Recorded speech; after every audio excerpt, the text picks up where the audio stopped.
On s'est tous déjà posé la question, non? Comment les grosses boîtes font pour dénicher leurs meilleurs clients sur LinkedIn? Eh bien aujourd'hui, on va décortiquer ça ensemble. On plonge dans le LinkedIn Campaign Manager pour que la pub B2B n'ait plus aucun secret pour personne.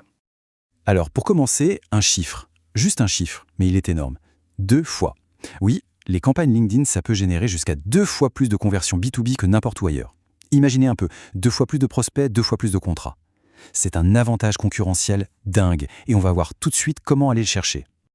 Ok, voilà notre feuille de route pour aujourd'hui. On va voir pourquoi LinkedIn est incontournable, puis un plan en 6 étapes, comment bien cibler, quel format choisir, comment mesurer le succès, et super important, les erreurs à ne surtout pas commettre. C'est parti. Bon, première question, pourquoi LinkedIn en fait? Qu'est-ce qui fait que c'est la plateforme pour le B2B?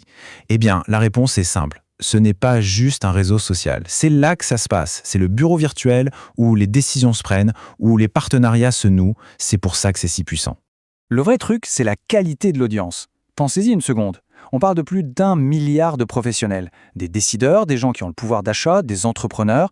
C'est l'endroit où on peut parler directement aux bonnes personnes, pas juste crier dans le vide. C'est ça la clé, la qualification.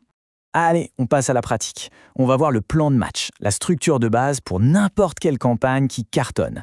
C'est vraiment le squelette de votre stratégie, donc c'est une étape super importante. C'est là que tout se joue. Et voilà les 6 étapes. D'abord, on choisit un objectif clair. Ensuite, on définit la cible. Après, on sélectionne le format de la pub. Puis, budget et calendrier, bien sûr. On crée le contenu. Et enfin, la partie cruciale, on mesure et on optimise. C'est un enchaînement logique, chaque étape est indispensable, on ne peut pas en sauter une. Ok, là, on touche au super pouvoir de LinkedIn. Vraiment, le ciblage. C'est ce qui fait toute la différence, ce qui permet de ne pas jeter son argent par les fenêtres. C'est une précision chirurgicale et c'est ce qu'on va décortiquer maintenant. Regardez-moi ça. On peut cibler par secteur d'entreprise, par taille, par nom, par fonction, niveau hiérarchique, compétences, même par école ou diplôme. C'est dingue. On veut toucher les directeurs financiers dans les startups de la tech en Île-de-France. C'est faisable en quelques clics. C'est d'une précision inégalée. Et là, attention, petite pépite, un conseil de pro. Oubliez les intitulés de poste. C'est trop variable, tout le monde met un peu ce qu'il veut. La vraie astuce, c'est de combiner la fonction et le niveau hiérarchique. C'est beaucoup plus fiable et, comme on va le voir, ça élargit même la portée. Et la preuve, elle est là, en chiffres. Regardez la différence de portée, rien qu'en changeant ce petit paramètre, en passant de l'intitulé de poste à la combinaison fonction plus niveau hiérarchique, on touche beaucoup plus de monde. L'audience est plus grande, plus pertinente. C'est une optimisation toute simple, mais hyper efficace. Bon, on a notre cible. Maintenant, comment on lui parle? C'est la question du format pub. C'est crucial, parce que c'est ce qui va faire que les gens s'arrêtent de scroller. Ou pas. Le format, c'est la première chose que votre prospect va voir. Et des formats, il y en a plein. Le sponsored content, c'est la pub classique dans le fil d'actu. Le sponsored messaging, c'est pour envoyer un message direct. Les dynamic ads, elles, se personnalisent toutes seules. Et les lead gen forms, c'est génial pour récupérer des contacts sans quitter LinkedIn. Mais attention, une règle d'or. Une campagne égale un format. On ne peut pas mélanger. Pour tester, il faut créer plusieurs campagnes. Alors, lancer une campagne, c'est bien. Savoir si elle fonctionne, c'est mieux. Sans mesure, on navigue à vue. C'est le meilleur moyen de perdre de l'argent. Donc, maintenant, on va parler de comment suivre les résultats et prouver que ça marche. Comment calculer le fameux ROI. L'outil de base pour ça, c'est le LinkedIn Insight Tag. C'est juste un petit bout de code à installer sur son site web. C'est ce qui va faire le lien entre la personne qui a vu votre pub sur LinkedIn et ce qu'elle fait ensuite sur votre site. Sans ça, impossible de suivre les conversions. La question à 1 million, c'est donc celle-ci. Comment on prouve le retour sur investissement? Comment on passe des clics et des vues à de vrais résultats business? C'est ça le nerf de la guerre.